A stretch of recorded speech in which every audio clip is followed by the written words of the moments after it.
یا نبی سلام علیک،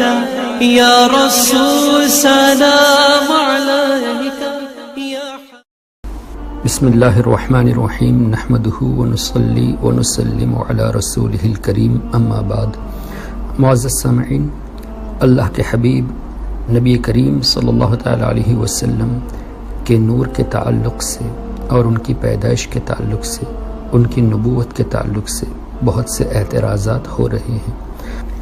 اور کچھ لوگ اسی پہ اڑے ہیں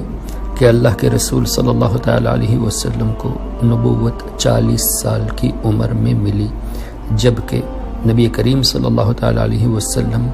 حضرت آدم علیہ السلام کی پیدائش سے پہلے ہی نبی تھے،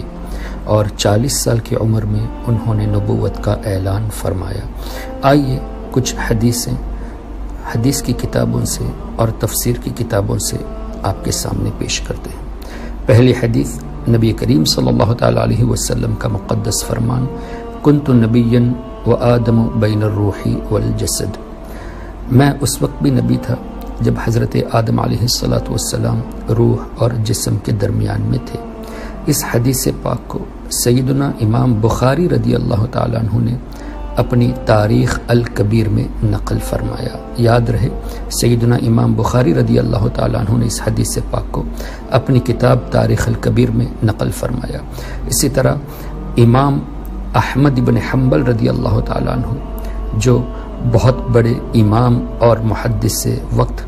انہوں نے بھی مسند امام احمد بن حنبل میں اس حدیث پاک کو نقل فرمایا، اور امام ترمذی رضی اللہ تعالیٰ عنہ، جن کی کتاب ترمذی شریف صحاح ستہ میں مانی جاتی ہے، انہوں نے بھی اپنی کتاب میں اس حدیث پاک کو نقل فرمایا۔ اسی طرح مصنف ابن ابی شیبہ میں یہ حدیث مذکور ہے۔ المستدرک علی الصحیحین، امام حاکم نے اس میں نقل فرمایا۔ امام جلال الدین سیوطی نے الجامع الصغیر میں نقل فرمایا۔ اسی طرح امام ہیثمی نے مجمع الزوائد میں اور مشکات شریف کی شرح میں بھی اس حدیث پاک کو ترمذی شریف کی حدیث کے تحت نقل فرمایا گیا، اور امام جلال الدین سیوطی نے الدر المنثور میں اور امام آلوسی نے تفسیر روح المعانی میں اس حدیث پاک کو نقل فرمایا۔ ایک اور حدیث پاک، نبی کریم صلی اللہ تعالی علیہ وسلم کا فرمان، بین خلق آدم و نفخ الروح فیہ، حضرت آدم علیہ السلام کی تخلیق اور روح پھونکنے کے درمیان۔ یہ حدیث پاک المستدرک علی الصحیحین میں امام حاکم نے نقل فرمایا، اور امام ابو نعیم نے الدلائل النبوہ میں، اور حافظ ابن کثیر نے البدایہ والنہایہ۔ یاد رہے، حافظ ابن کثیر ابن تیمیہ کا شاگرد، انہوں نے اپنی کتاب البدایہ والنہایہ میں اس حدیث پاک کو نقل فرمایا۔ ایک اور حدیث پاک، نبی کریم صلی اللہ تعالی علیہ وسلم کا مبارک فرمان، کنت اول النبیین فی الخلق وآخرہم فی البعث، میں تخلیق میں سب سے پہلا نبی اور آخر میں بھیجا گیا۔ یہ حدیث پاک تفسیر ابن ابی حاتم میں، تفسیر القرطبی میں، حافظ ابن کثیر نے تفسیر ابن کثیر میں، امام ابن جریر طبری نے تفسیر الطبری میں، اسی طرح تفسیر البغوی، تفسیر روح المعانی اور دلائل النبوہ میں امام ابی نعیم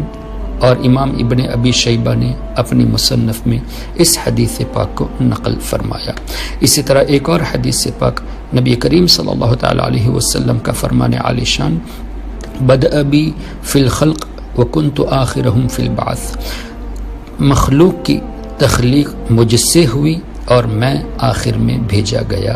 یہ حدیث پاک امام جلال الدین سیوطی نے اپنی تفسیر الدر المنثور میں،